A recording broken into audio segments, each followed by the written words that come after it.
If I die, Lil does. Good evening, and welcome to Edessa the Dark Crusade once again, where we continue our scene of what started as just two La Sombra and a couple of Gangrel meeting to a interclan, symposium? Intervention. Kind of. On all things demons and some of the things that are plaguing this city at the moment. And Saladin has been talking, and he seems to know a lot of them for a topic you really shouldn't be talking about, but someone else was talking. Bishop has returned. Yes, what were you talking about? No, you were talking. You were talking. Okay, excellent. Okay. As usual. Yeah, she'll kind of continue in regards to her speech. So, spirits. Yes, as someone who's studied the topic of spirits and spirituality for quite some manner of time, demons, or as this, it's a rather nebulous term. It can mean many different things, but what most people quote with demons are just mundane, regular spirits, most of which find it easier to interact with our layer of existence as they develop and grow in power. However, some spirits, particularly of what we would consider to be demons, seem to defy this rule and actually have something of an inverse law applied to their existence, where the more powerful they get, the harder they find it to maintain their presence within the mortal realm. And as you suggested, Good Keeper, it often requires a cord of sorts, a cord to an anchor, to keep them within this realm. This is where the mythology of demonic possession and spiritual possession often comes from, as this anchor can be anything from a possessed host to an agreement or pact, again, where much of the mythology stems from. It could be an item. It could be almost anything. It could be the land itself. Could it be a Cainite? A Cainite? That is a very interesting question, and one I'm still finding answers to. It depends on what you mean. If you mean anchor via pact, accord, agreement, yes. Although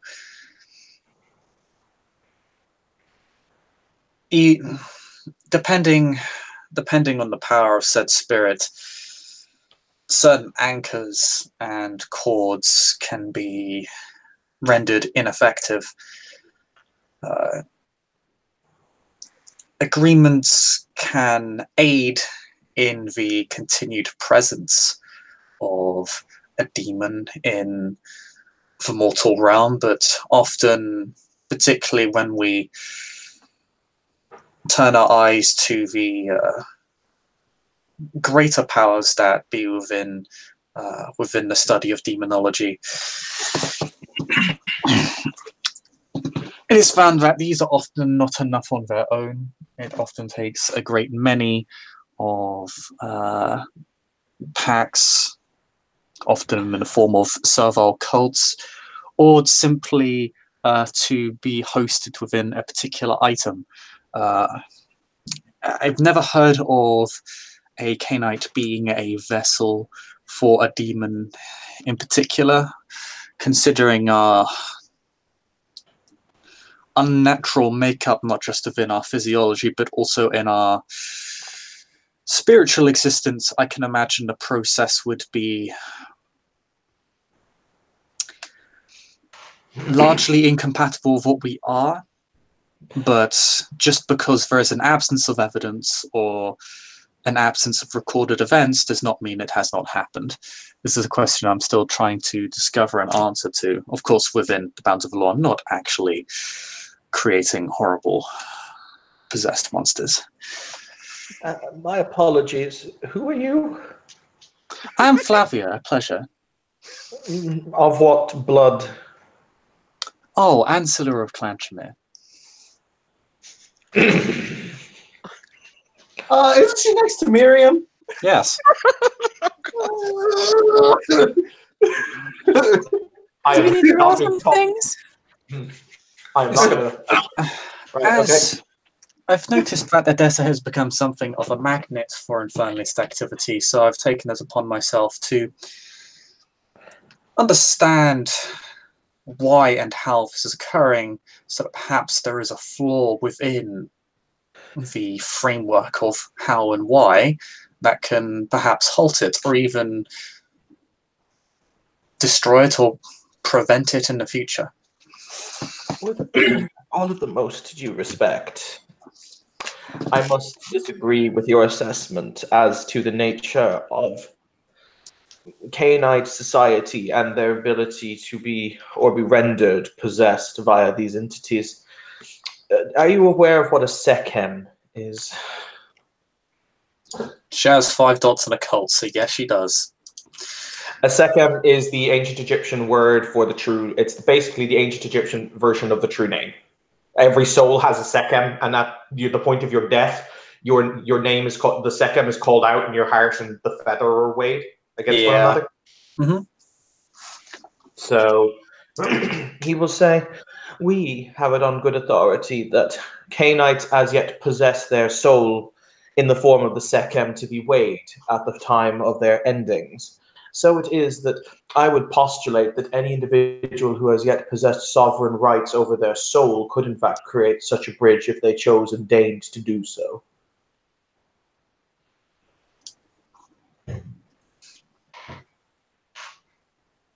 Possibly it's an interesting theory.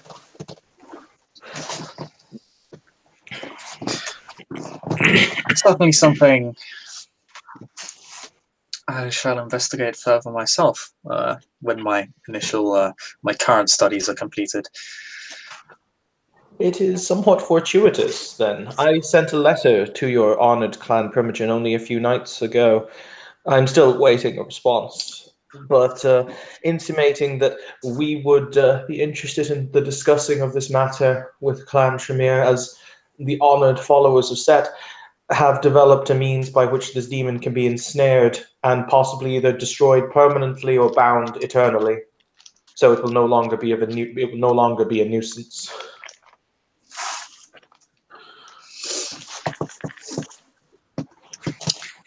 She pauses for a brief moment before saying,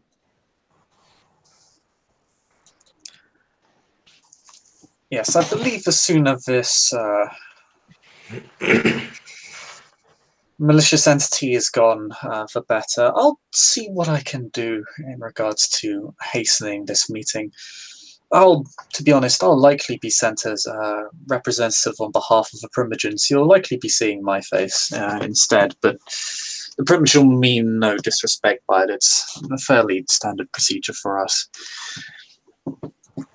I know personally, I would be very happy to work with your clan in destroying such a spirit. It has clearly done great harm to the city.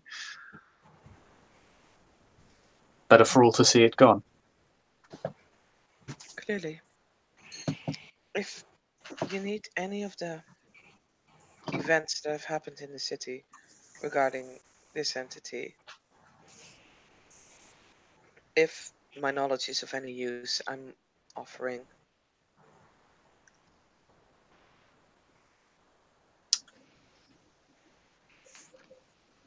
That depends on knowledge you possess. What do we know of this demon and this supposed ringleader and the connection between them? I've heard of fire and infernalist activities, but not what they are in any degree of detail, or any possible links between the Infernalist and the Infernal in question, as this can, well, this very much impacts how, at least from my side, we will approach the matter, and how we can.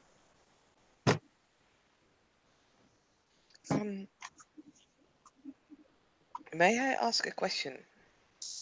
How many demons have similar looks? Like, are they like sheep? We can't tell one sheep apart from another, or are they like humans or canites to us? Really different. It is.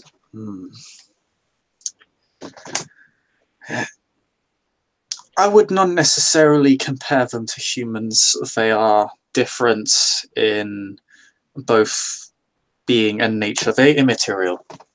Many of them can appear in multiple forms. It depends on what they are and how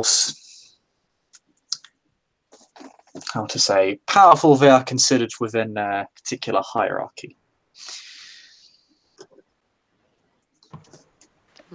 For example, a spirit, a particularly powerful spirit, could be considered what would be the word for it? Bilocational, meaning it could exist in two places at the same time and have different forms in both those locations. In that case, I've witnessed 3 times in the city a demon that might have been the same appearing. If it is,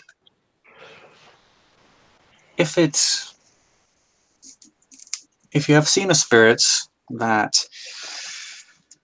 you have seen 3 times within the same general location, in this case being the city, it is likely they are connected, if not the same. The spirits are defined by the concept they embody. So they take forms relative to that concept. Well, it's also likely if you saw it 3... Oops, sorry, continue. No, please, go on. It's also likely if you saw it 3 times. Of course, you saw it under a stressful situation, I would argue, 3 times. But I would postulate that the form it took when it appeared to you, based on the assessment that it was in a stressful situation wherein it would be required to defend itself and other objets d'art, that is the form that it is most comfortable with, if comfort is a concept, or it is the immediate mean for it to go to. Because after all, if they must waste their energy to create a mask, when they will require their energy, why would they create a mask? Yes, I cannot speak to whether a spirit can be comfortable, whether they're even particularly sapient. But yes, it is likely, as the Keeper suggests once again, that it is taking a form that it is more familiar with, or that it sees as more immediately useful. The fact that you've seen it, the fact that you've seen a demon 3 times in a similar, if not the same form, would imply that, again, it is likely to be the same, if not similar. And let me specify real quick. I've seen 2 occasions. I've encountered a demon that I would say was basically the same. Once I have encountered a smaller version that had similar traits, but did not necessarily look exactly the same. It was not necessarily a miniature of the later manifestations that I encountered, and some of people present here have encountered. I see. Well, Soldier raises a finger and he will say, "Is this the same entity, or is this the same entity Master Gouffron spoke about?" I do not know what you have and Sir Gouffron have discussed.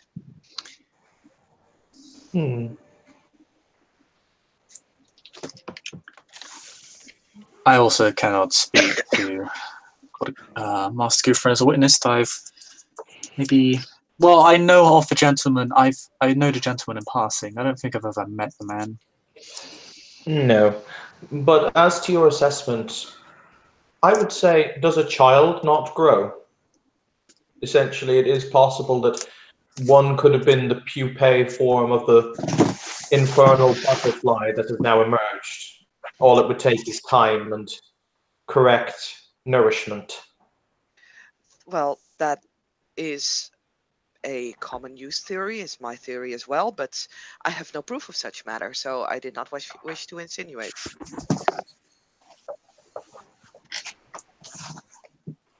Major setback.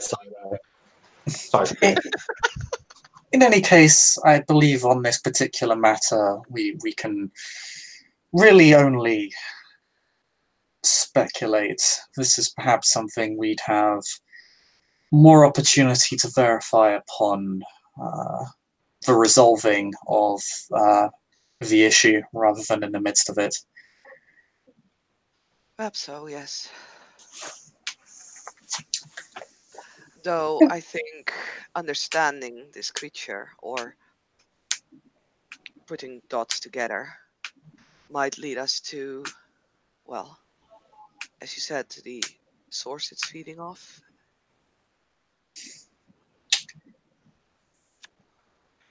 Or it's getting its anchor. What is something's anchor and what is something's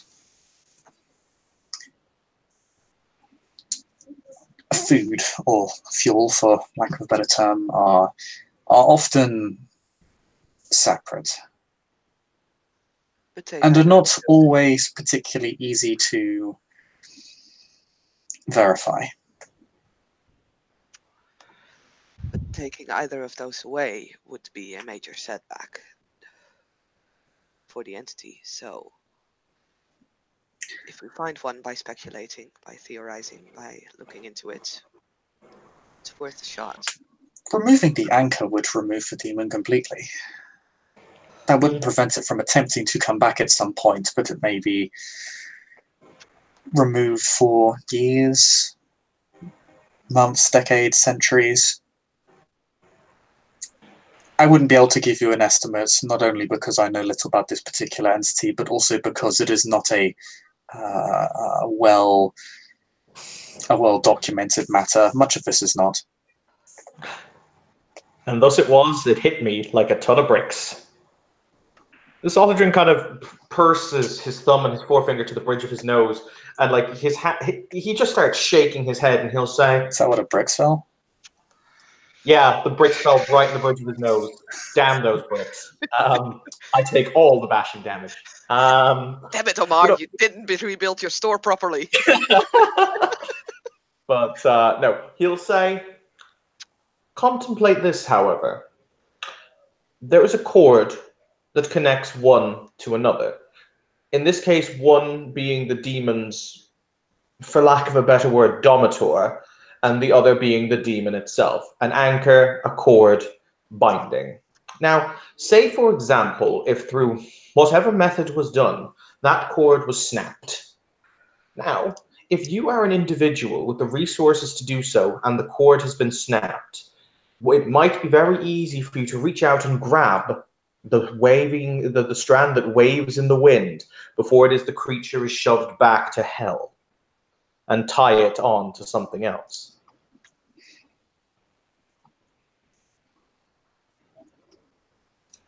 If you're pushing it into hell, why do you want to grab the cord?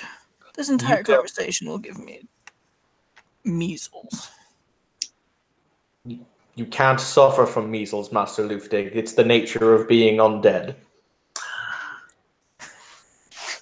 He looks aggrieved, as though measles might indeed be Something he's Still, strongly Leaf considering contracting just to get out of the conversation. If you like, however, I'm sure Omar has some delightful red paint, and you can sit there being melodramatic in a slightly different pallor. Still, Leaf D does make a valuable point. We would not wish to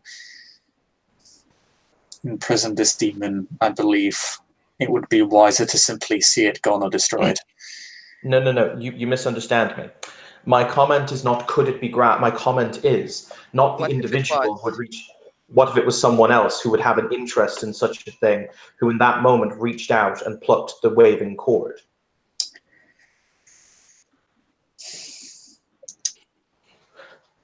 It wouldn't.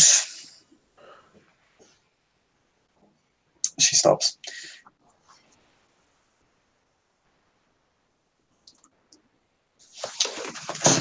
How to say?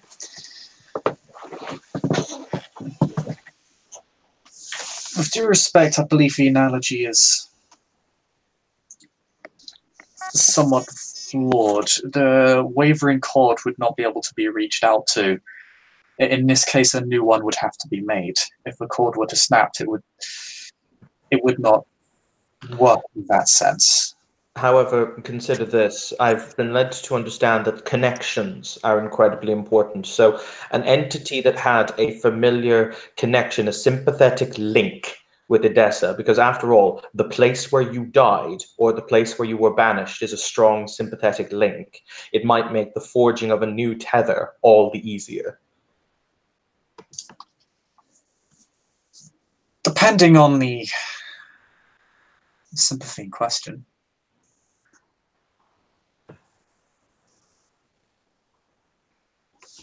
He gives Irene a look of, oh God, why did I wake up today? Can I go back to bed? I'm gonna go back to bed. Saladrin can choose to walk away at any time. I mean, it's just pretty much contemplating things. But Life, yes, death, the universe. I believe this is something we could perhaps discuss with the Primogen's representative. They may be able to provide you with more in-depth information. Oh, I assure you, my lady, I intend to bring this up to the Primogen. I'm certain. Yes, I will arrange to make sure that occurs as soon as possible. But I would not wish to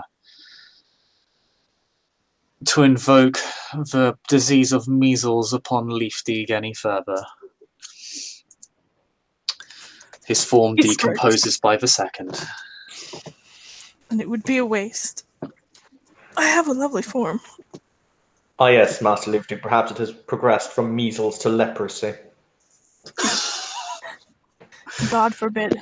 Ow! Frenzy If you continue talking, check. I should be in... It He is starts fascinating. himself off before he finishes that Yes, it is fascinating to witness the decomposition. Nonetheless, not really a matter for my clan to involve themselves in, and they'll be able to take notes. In any case, what is it that you would wish to discuss, Leafdeeg, considering you seem so eager to get off this particular topic of conversation? Or just get off in general. He nods his head towards Saladrin. Politely. Graciously. Well, there are faces here I have not seen before. Or in some time. And he turns and looks at first Miriam and then Torvald.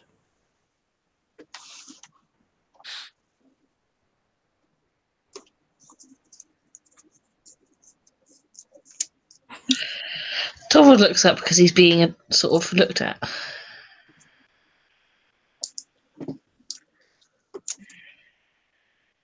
Yep, just stares back. Gangle on headlights is real. Actually, and catch what Leaf D You have questions for said. us? How have you been?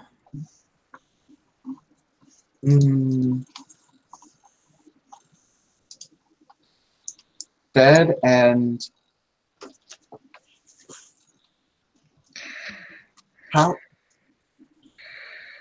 alive isn't the correct adjective. Lively? You look a Yes. lively sort. That is an opinion one can have, yes. Oh, allow me in that case to introduce Miriam, a freshly arrived member of Clan Gangrel, since introductions were needed to be done and no one else was doing them. Oh, thank you, Soldier. I believe, though, everyone in here knows me somehow. We were just introduced. Wonderful. I did not catch the name of your clan, though. It is a pleasure to truly meet you. Oh, I am of Clan Gangrel. He nods and grins. A most venerable name to carry on your shoulders.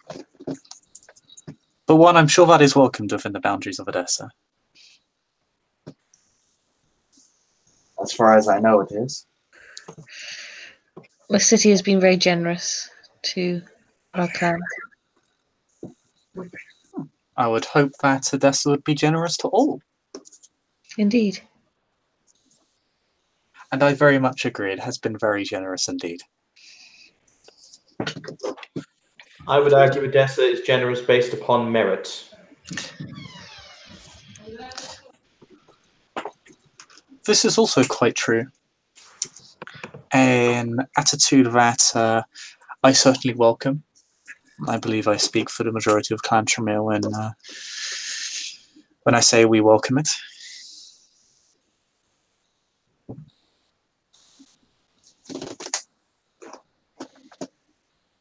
Clan Dremere is ever gracious.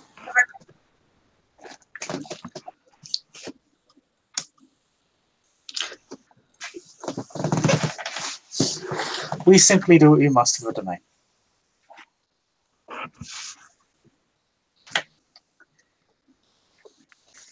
He reaches over and kind of on the table in her direction just says, "We are lucky to have you."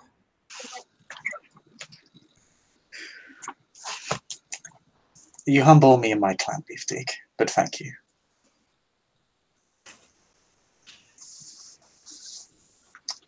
Miriam's OL could not be more appropriate at this point in time. Oh, yeah, no. That's just her.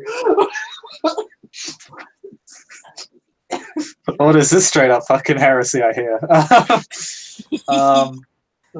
Okay.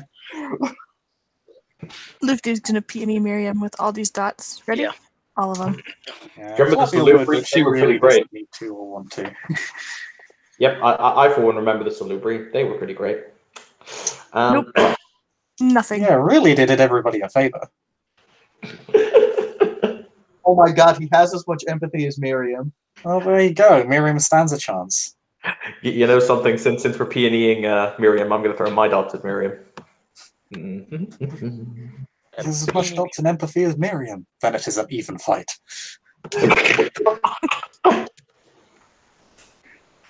Okay.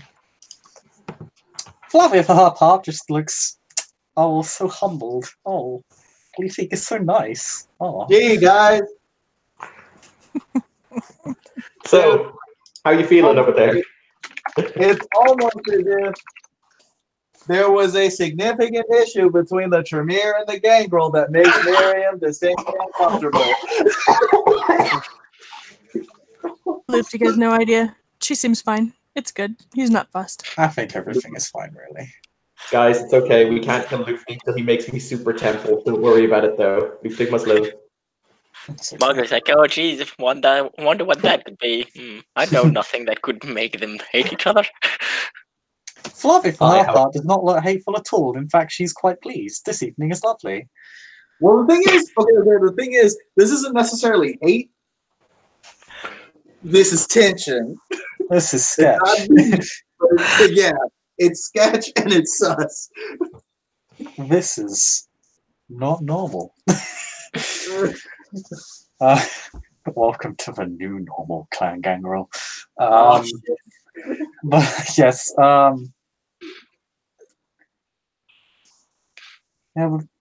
Farville will just say, but yes, my clan for the past few decades has been diligently performing services for all those who are considered esteemed under the princedom, or princedoms in our case.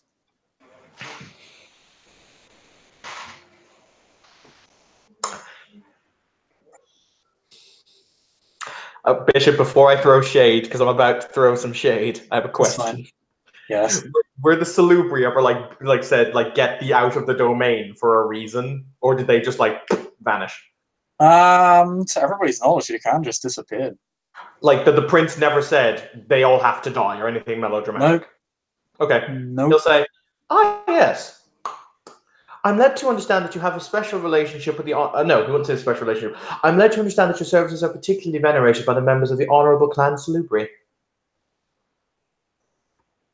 As he leans against the door. Oh, someone lied to you.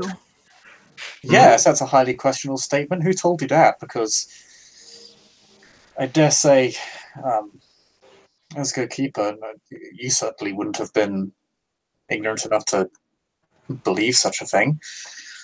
Madeline does clearly react to that. What was your question? Chris? It kind of broke up a little bit. Well, she's saying, who told you that? Because I assume someone of such status as yourself would not have been so ignorant as to believe that. I merely said that you had a special place in your heart for them. That you were bosom friends. I believe this truly and honest. I'm going to have to roll some subterfuge now.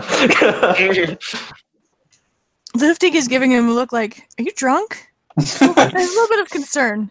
Behold the fuck Solidin does not give about the blood puppets. I need to hate something. I need something to aim my disdain and ire at. I'm going to even spend a willpower. Because I think it's funny if people think I think that they were really friends.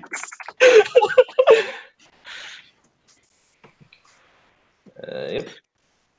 So, sorry, I need to just get my thingy up.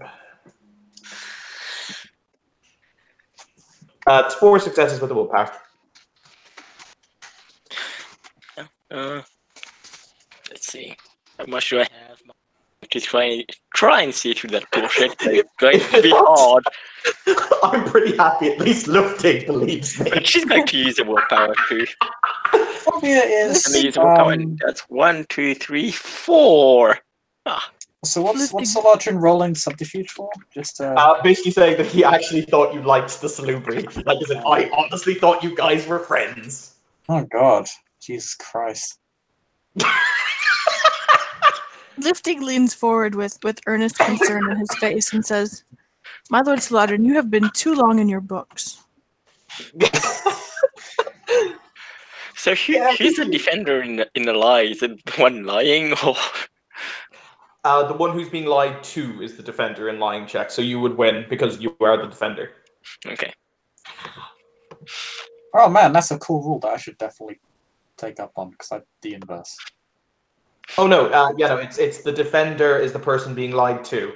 Okay, yeah, if it came down to a lie, then yeah, it would be. Anyway, yeah, Flavia looks again very slightly concerned and confused, and says, "Well, Arian doesn't know how that feels at all. I am very much saddened to state what should be an obvious fact, but no, the Tremere and Salubri have been at odds for some time. It is a shame, but it is what it is." Just to add kerosene to the fire because it's funny, he's going to give you a shocked horror face, like, No. Besides, it's hardly a matter of concern anymore. They are actually one of the principal reasons for my study into demonology at all, given their various acts of violence and infernalism. And of course, you can provide proof for both of these claims. Oh, this was decades in the past. Oh, I'm not talking in regards to this domain, I'm talking far into Europe. This is the only real region where the Silveri have much of a presence anymore. They are little more than a bloodline these nights, which I'm glad to see, given what they have done. Although I can point to the violence they committed upon entry to Odessa in the 1170s, which was unfortunately very quickly handled by the prince of the time, and they were signed into the treaty that we are all initially bound, of course. With the princedom now having changed hands, this treaty is since concluded, or rather is in limbo. I would hesitate to say concluded, but it is in limbo. There has been no ruling on it as to whether it is to continue or not, but everyone has been acting sensibly, so it would appear it is at least upheld in some manner of spirit. There have been no open street brawls or wanton violence that once threatened the sixth tradition, or casually broke the fifth. I'm sure no one here would consider doing such a thing. I'm sure no one would dream of it. I certainly hope not. The law is there to be enforced and upheld, and those who can't are nothing more than outlaws. And we all see what happens to them in a mortal world, let alone our own. They're rightfully hunted down and brought to justice. Or embrace Justice- Clan Gangrel. Did she say that? Did she say that? Yeah! She heard outlaws and shit. So she was like... Luke's chair legs hit the floor. Well, I certainly hope they're not, unless you're accusing your own clan of being all outlaws. No. I'm Sorry, Tim. saying... What had you I said believe before? there is some confusion, yes. Yes, I'm saying very many of my clan tend to be on the other side of the law and such. Oh, yes, that is quite fine. There exist all members of all clans that would exist on the wrong side of mortal law, but in regards to ours, I would not wish to add the breaking of progeny and accounting to the list of broken laws that this city has had to suffer under in recent decades.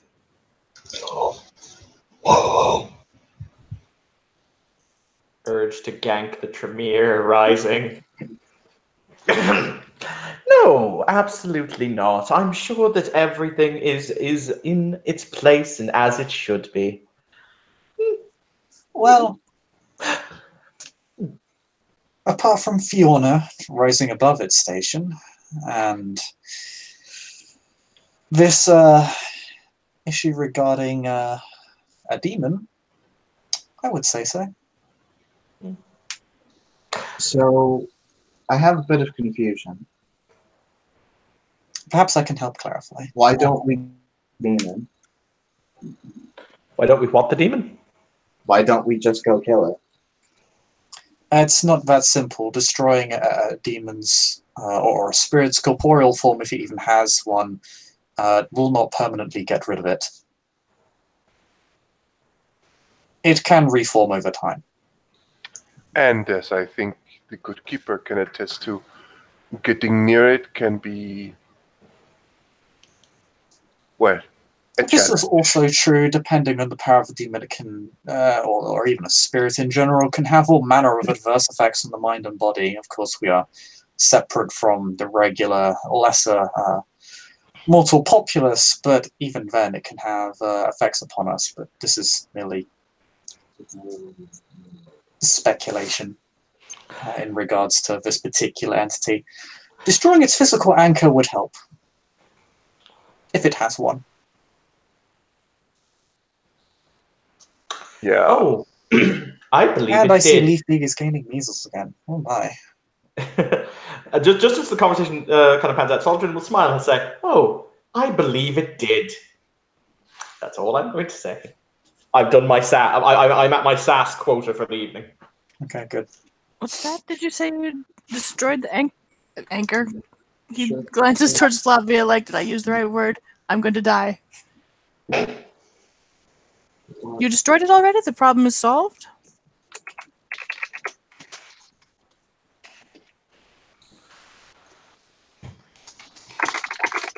Oh yes, well I seem not otherwise.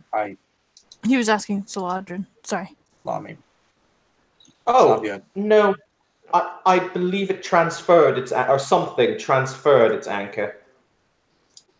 Damn. Oh, well, that would be interesting. But it's usually an issue of transfer unless it's a matter of immediate danger. But alas, I see Leaf League is quickly joining the ranks of the prize, so I shall halt myself any further. I do apologise when I get onto matters of mysticism. I'm quite passionate, but I do not wish to, turn Leaf League into one of a resident Nosferatu. I believe he'd be quite displeased with that notion. My lady, you do have a lovely face, and as much of a pleasure as it is to see it enraptured. I would not see yours break in proportion to my own joy or passion. You see, I cannot overstate the graciousness of the Tremere. I would hate for my dear Leaf to be part of any other clan. I wouldn't have as much pleasure. I wouldn't have the pleasure of having in my company as much.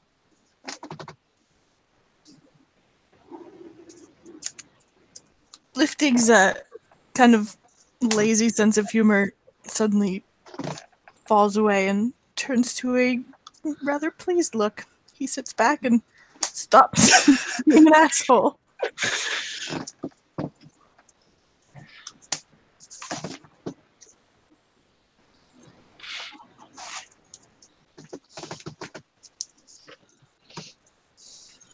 Yes, and I agree. I believe Leaf League could not be a better fit for your clan. I'd hate to see him. Try to Tremere. I'd hate to see him robbed from you too soon. Couldn't be any that. Oh, she doesn't want fucking Leaf League. Are you kidding me? You know it's all P&E. She doesn't Leaf League is part of Tremere. What the fuck? I mean, to be fair, I think the clan took the short straw the day they embraced Luftig. It's fine.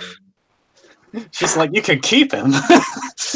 No, Flavia's spending way too much time looking at ass like, I was going to say, good hard boiled. Luftig sits in the Tremere Chantry. He's sitting at a desk. He's like, Luftig has been sitting there for the past 7 hours. He must really be engrossed in his studies. No. He's just opened his book to his sketched naked pictures of Margot, and he's entranced by his work.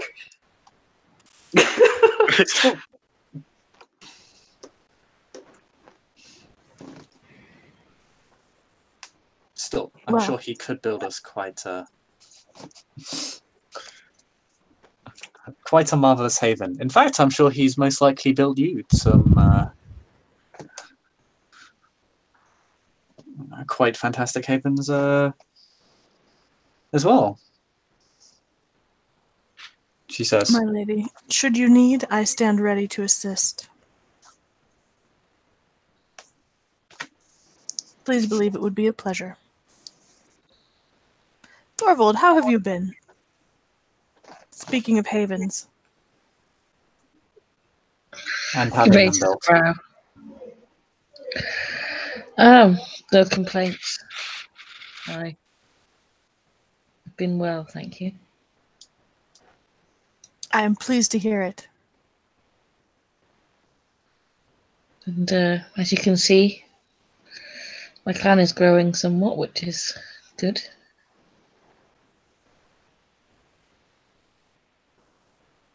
Indeed. Welcome to the city. It is a pleasure to have more of Clan Gangrel around. Yours may not be the most gracious clan, but I find you honest and terrific company, with a few exceptions. He doesn't look at Torvald. Sword, he doesn't scoff. He kind of just like laughs. It's not really a genuine laugh. It's just kind of one of those like, huh, laughs.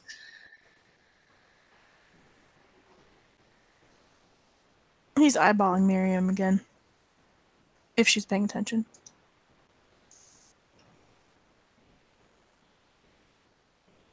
Yeah, she is.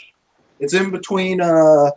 It's her focus is in between leaf dig and the preparation for a fireball or some other type of magic that she doesn't actually understand. She doesn't actually know what she's looking for.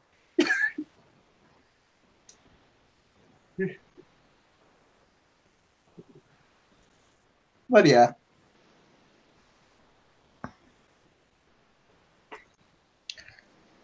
Well, since the curfew is now lifted, perhaps we can, in the future, enjoy another pleasant evening hosted by Clan Toreador.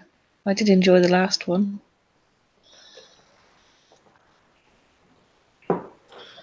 So did I, right up until the Infernalist tablet. But we can't all have everything we want. Quite. Is it Clan Toreador that you would like to host in the city? I'm certain we could accommodate.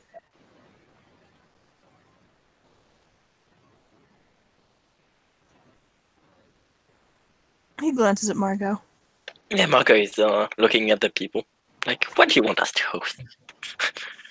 Because Toreador are the best parties, duh. Oh, I'll just go and die in a corner. Okay. Liftig is grinning at Saladrin. As soon as this topic has come up, when he said, "Do you want us to host?"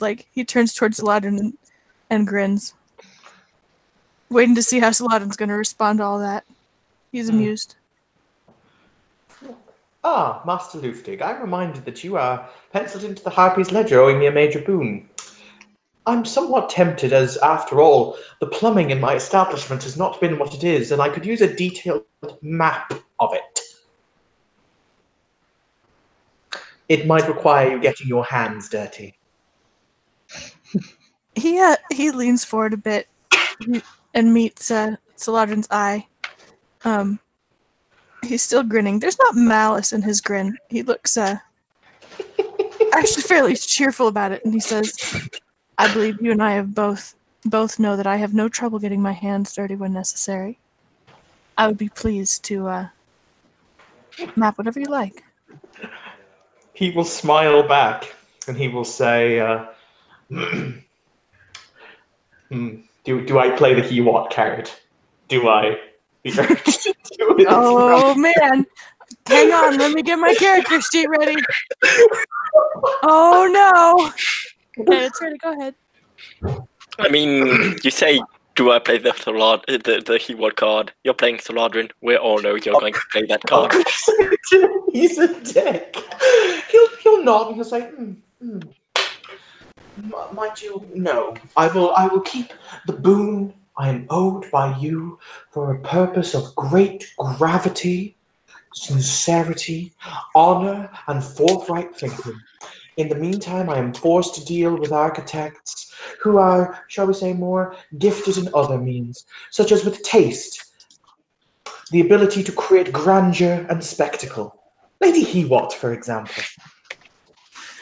So as you were talking, his grin kind of froze, like as once you started in with that tone of voice, he realized a little slowly, but he realized that whatever this sentence was going to end up being, it wasn't probably going to be something he was going to like, and the kind of cheerful ribbing like slowly fades off of his face, and as you finish, he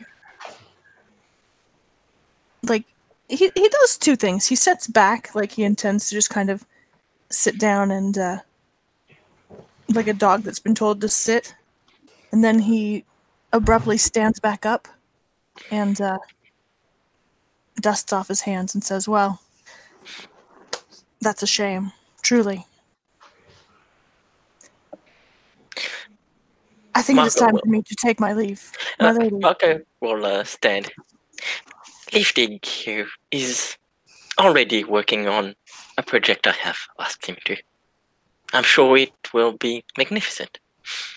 So what you're saying, Lady Margot, is I should fund a project from Hewat, and we should compare!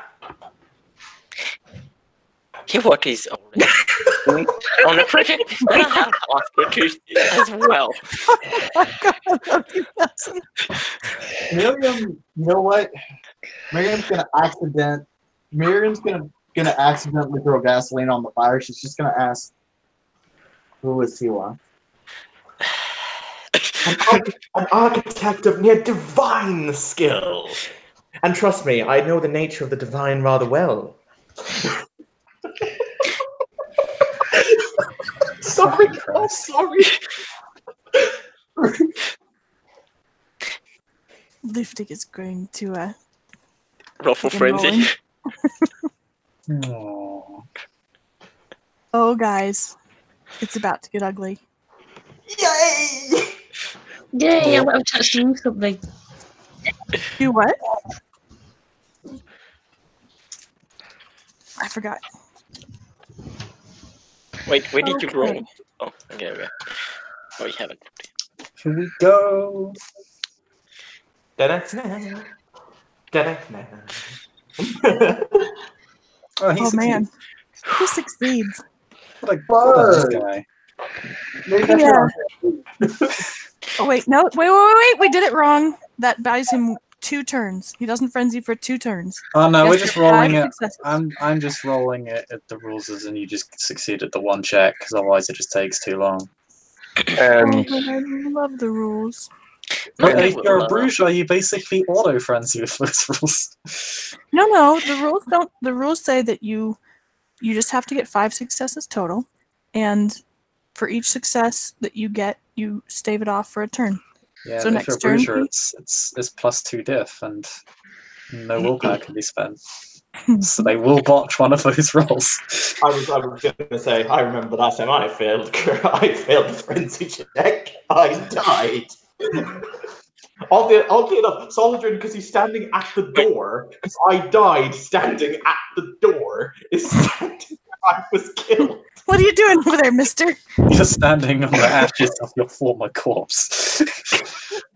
So he, well, with his hands clenched, bows to Margot, and spends actually the next turn bowing to everyone else as well, with like a trembling grip on his control, and then he turns and stalks out, looking like someone in the street is probably going to die. You know what? He got you out. Considering a turn is 6 seconds, chances are it's Omar's shop that's about to feel the crash.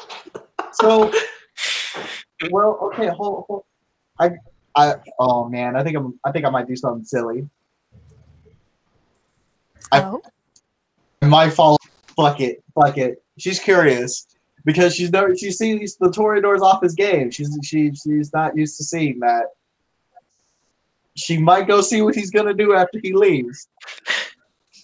No, I mean Margot is following him. Margot will follow him out.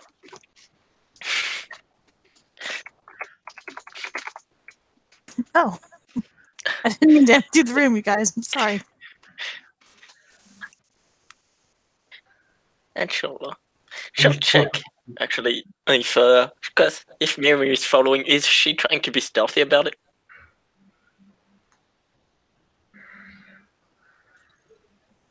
I mean, like, Y'all just walked out of a shop.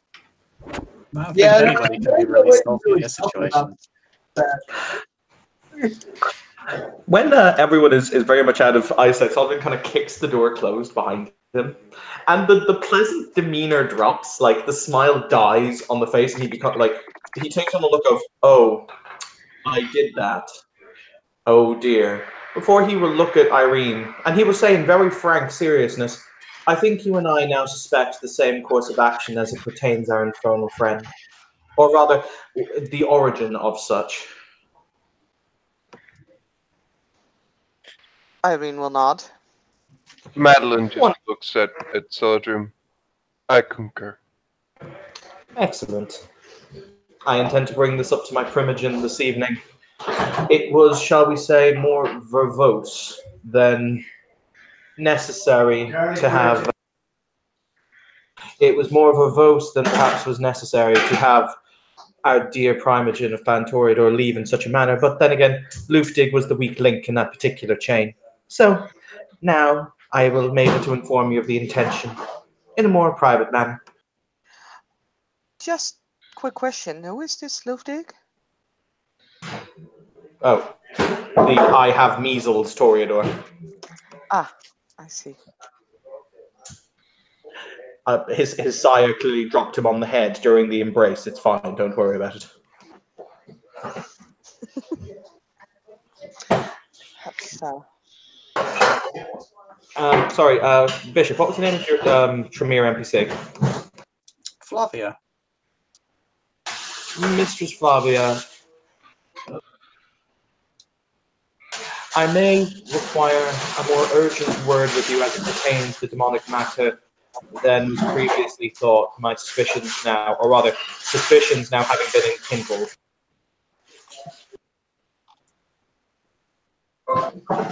But then again, that can be done at your earliest convenience when we may speak in a more private context. It very much depends on what your suspicions are. Indeed. Well, I have to confirm my suspicions first. If you would be so kind as to excuse me, I have business to see to. Of course. Have a pleasant evening, Keeper. He will bow to the room before he will step outside. He'll close the door behind him. He will activate his obfuscate when no one is watching, and he's going to walk out and look at the fireworks because I don't think anyone can see him.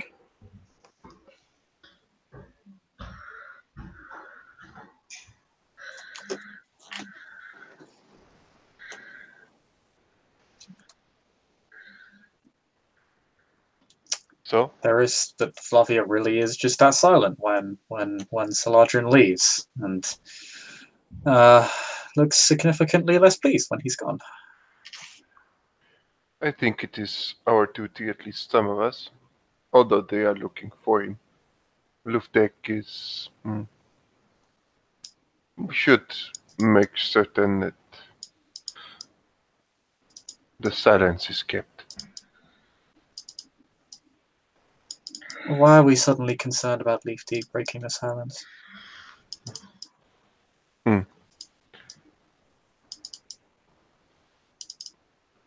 The shaken state he was in. Never mind. I'm sure he can walk it off. Yes, well.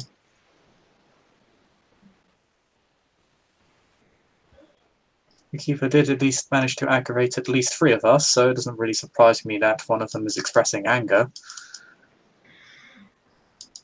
Correct. It seems to have a knack for it.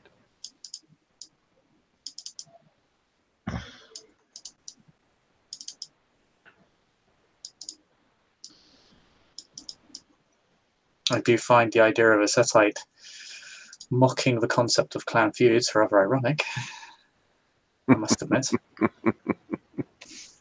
But I suppose if one can't laugh at themselves.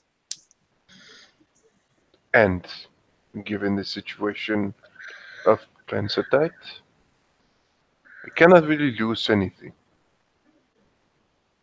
Not in regards to us, how they are perceived by others.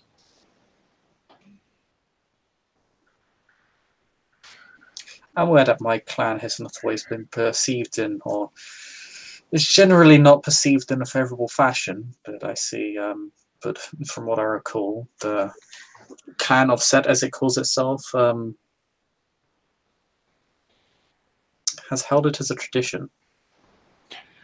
That seems to be the case.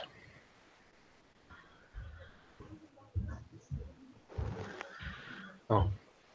Oh, well. I have only just recently returned to the city, but when you have a chance, you may have other matters to attend to. I would wish as well to speak with you or perhaps one of your clanmates, but it is not a pressing matter. Well, what is the matter then? It is the current situation and about teaching. Well, in general, it is perhaps best discussed in a private setting.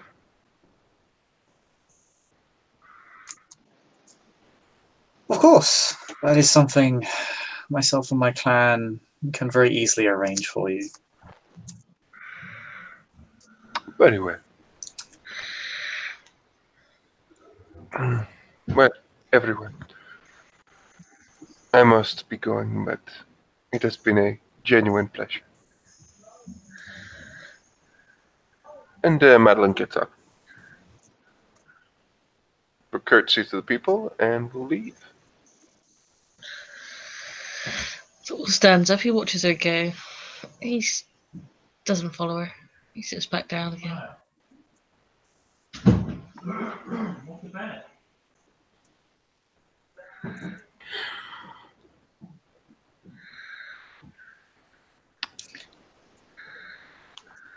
If there is anyone who wants to do anything, After Madeleine and Torvald follows, I don't know. Did Torvald follow Madeleine? No, he didn't follow her. Okay, good. That's fine. He sits back down for now. Yeah, I was just curious as to whether he'd hear this. Flavia's going to go through it anyway, but it would say,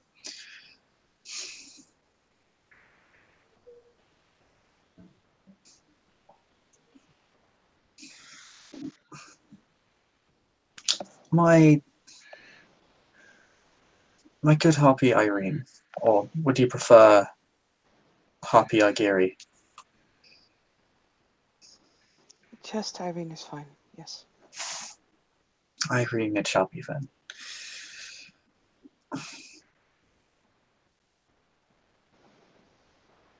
How would you have considered this evening to have gone? I tend to not have any expectations on any kind of social gathering of our kind. They tend to turn differently than you expect.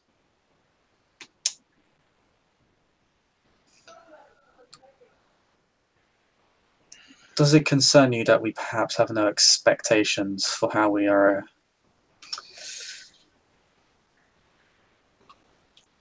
regarded to act, or in regards to how we present ourselves to each other? If I may say so, you seem like a lady of regal and most graceful bearing. You seem to put a great deal of effort into how you present yourself. You flatter me, thank you. But what I've learned of Canine society is that we come from all layers of society. My standards are not necessarily the standards that are those accustomed in court.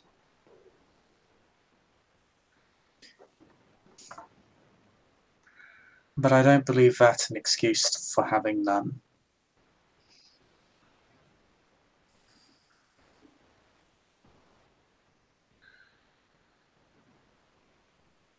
I think we can both agree on this.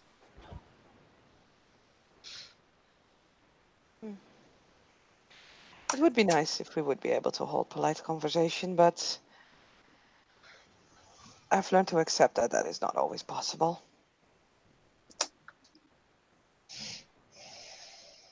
And if I expect the unexpected, at least I'll be better prepared.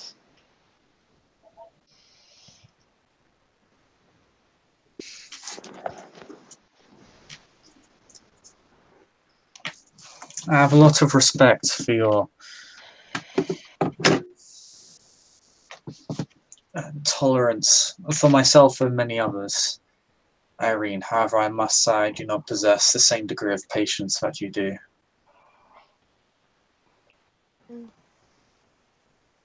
We're not all made of the same cloth. But perhaps it is time we could start expecting more from each other, particularly those recognized as the elder of our kind within the city.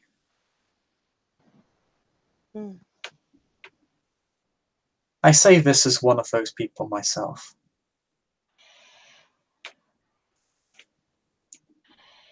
As one who is not recognized in such circles. You are a harpy. But not an elder in the city.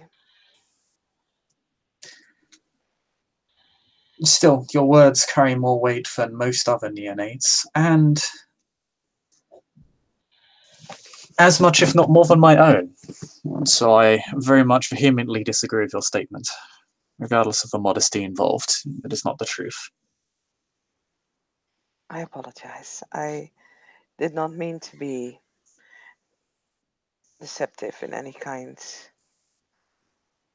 I just find it hard to see myself in those circles where there are so many who have so much more experience at this life than I do.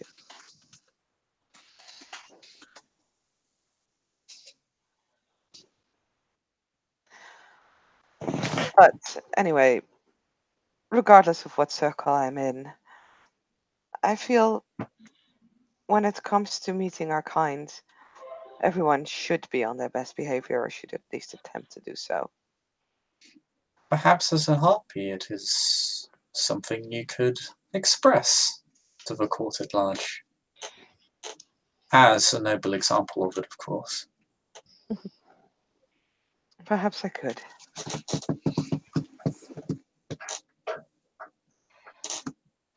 I hope you shall. I am, of course, a simple member of the low clan of Tremere. I trust that as a harpy of the much older and more royal clan La Sombra,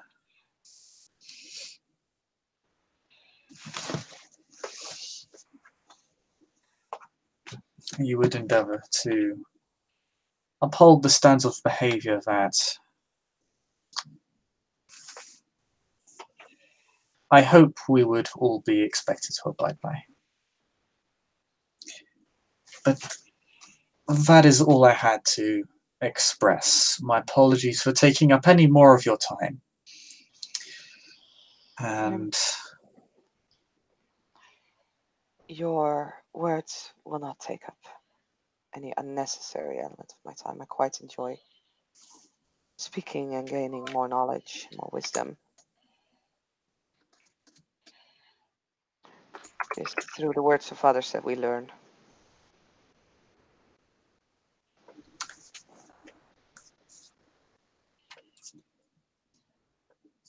as with Leafdig, you humble me very much, Irene. But as I said, I shall not take up any more of your time. I may hope that you will not compare me to someone who fails to even introduce themselves to a harpy. Of course. In any case, have a pleasant evening.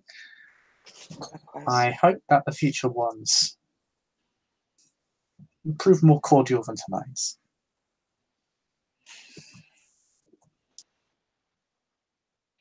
hope so too.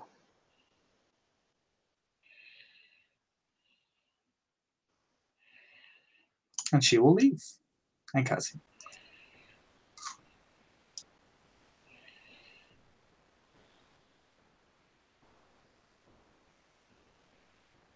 And if there is no one else who wants to do a thing, So just he says,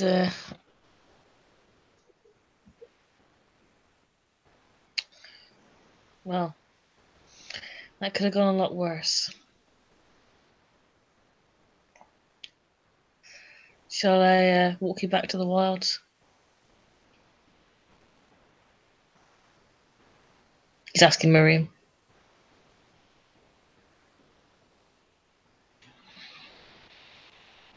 But Tim is not one. Either way, Thorvald will make his way out. I think we can close the scene there. and with that, the scene comes to a close. Thank you very much, players, for playing, and watchers for watching. Good night.